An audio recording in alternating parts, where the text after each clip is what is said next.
Prague, May 27, 1942. In 9 minutes, 2 men hidden on a street corner are going to attempt something that most of Europe considered impossible: the assassination of the most dangerous man in the Third Reich. One of them is holding a gun that is about to jam at the worst possible moment. To understand why 2 men were willing to risk everything on a street corner in Nazi-occupied Prague, you first need to understand who they were trying to kill. Reinhard Heydrich was, by almost any measure, one of the most powerful men in Hitler's inner circle. Tall, blonde, athletic.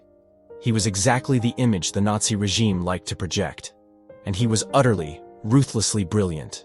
He was the head of the SD, Nazi intelligence, and a key architect of what the Nazis called the final solution. He had chaired the Wannsee Conference earlier that very year, the meeting where senior Nazi officials coordinated the systematic murder of Europe's Jews. Heinrich Himmler, one of the most feared men in the world, called Heydrich indispensable. Hitler himself had reportedly called him the man with the iron heart.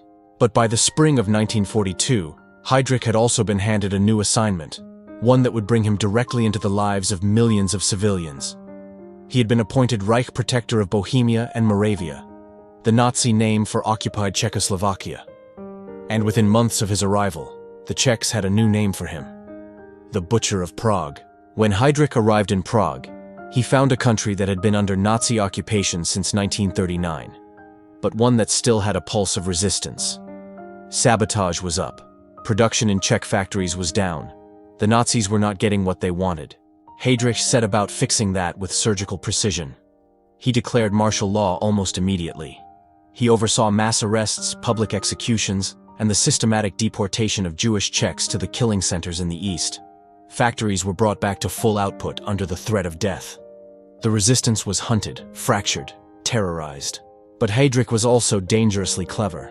He used a carrot alongside the stick, raising wages for workers, distributing confiscated goods, appearing at public events. He wanted compliance through fear, but also through a kind of manufactured loyalty. It was working. And in London, the government in exile of Czechoslovakia, watching their homeland be systematically dismantled, made a decision. Heydrich had to die. The Czech government in exile, operating out of London under President Edvard Beneš, had been pressing Britain's Special Operations Executive, the SOE, to support a high-value assassination mission inside occupied territory. The reasons went beyond revenge. Czech resistance was fracturing. The Allies needed proof of Czech value as a partner. And eliminating Heydrich, the man coordinating the genocide, was a military and moral imperative. 2 men were selected. Josef Gabčík, a Slovak soldier. Calm, physically tough, deeply committed. Jan Kubiš, a Czech soldier. Resourceful, precise, and brave in ways that defied easy description. Both had already escaped Nazi-occupied Europe, fought with the French Foreign Legion, and made their way to Britain after the fall of France. They weren't idealists who'd stumbled into a war. They were veterans, men who had already lost everything once and kept fighting anyway. They were trained by the SOE in Scotland. Parachute drops, hand-to-hand combat, weapons, sabotage. And then, on the night of December 28, 1941, they were dropped into the darkness over occupied Bohemia. They had landed miles off target, in deep snow, in Nazi-controlled territory. The mission had already started going wrong. For the next 5 months, Gabčík and Kubiš lived as ghosts. They moved through safe houses, sheltered by Czech civilians who risked death by simply offering them a bed. They made contact with fragments of the local resistance, networks already battered by Heydrich's crackdowns, operating in near-total secrecy. The question that consumed them wasn't whether to kill Heydrich, it was how. Heydrich was not an easy target. He moved with SS escorts. He had enemies everywhere, which meant he had security everywhere. And yet, there was something unusual about him, something that would ultimately prove fatal. Reinhard Heydrich believed his own mythology. He was so certain of his power in Prague, so contemptuous of any Czech ability to strike back, that he sometimes rode in his open-top Mercedes with no armored escort at all. Just his driver. Gabčík and Kubiš identified the weak point. There was a sharp hairpin bend on a main road in the Holešovice district, a curve so tight that any vehicle had to slow almost to a stop to navigate it. Heydrich's route to Prague Castle passed this bend every morning. It was the perfect ambush point. They waited, they watched, they planned. And on the morning of May 27, 1942, they were ready. It was a Wednesday morning. The streets of Prague were already filling with the routines of occupation. Trams running, workers moving, the city pretending at normalcy. Gabčík and Kubiš took up their positions at the hairpin bend.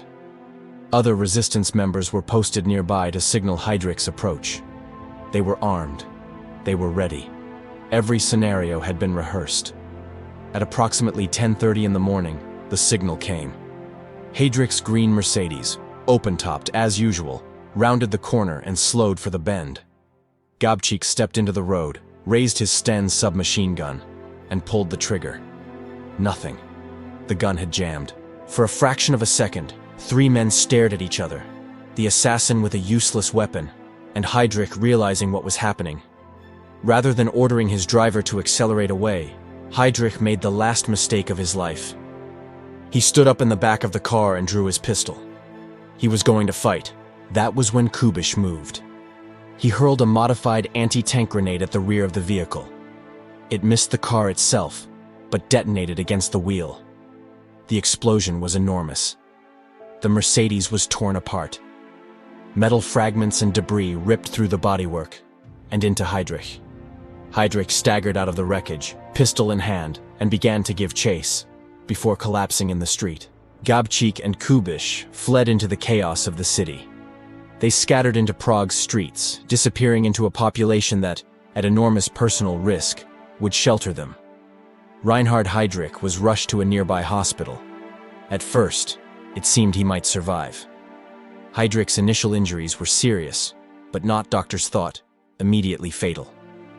He had deep shrapnel wounds, broken ribs, but he was conscious, and the Reich's best surgeons were flown to Prague. For 8 days, the outcome seemed uncertain. The Nazi propaganda machine reported on his condition. Hitler was said to be furious. The world watched. Then, on June 4, 1942, Reinhard Heydrich died. The cause was septicemia, blood poisoning, from fragments of debris driven deep into his body by the blast. The grenade had packed horsehair from the car's upholstery into the wound. The infection was untreatable. The man with the iron heart was dead. Killed by 2 soldiers, a jammed gun, and a grenade thrown in a fraction of a second. The reaction from Berlin was immediate and devastating. Hitler declared martial law across the Protectorate. SS units flooded into Bohemia and Moravia. Thousands of Czechs were arrested. Mass executions followed. Men, women, people with no connection to the assassination whatsoever, killed as collective punishment. The village of Lidice, falsely linked to the plot, was burned to the ground. Every man in the village was shot. The women were sent to concentration camps. The children were gassed. The village itself was bulldozed and the earth sown with rubble. A second village, Ležáky, was destroyed completely. In total, Nazi forces killed over 1,300 Czechs in reprisal for Heydrich's death. And still, amid all of it, Gabčík and Kubiš remained hidden. Sheltered in the crypt beneath the cathedral of Saints Cyril and Methodius in central Prague. It could not last forever. Operation Anthropoid succeeded in its core objective.